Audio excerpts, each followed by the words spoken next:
Як тебе не любити, Києве мій?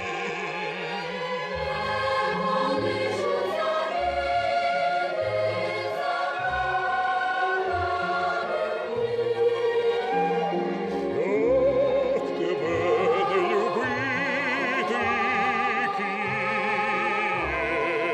мій?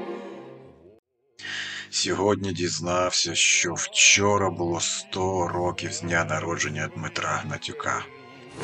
І виконана ним пісня точно про мою любов до мого найулюбленішого міста, яке назавжди в моєму серці. Про Київ. Місто Герой Київ.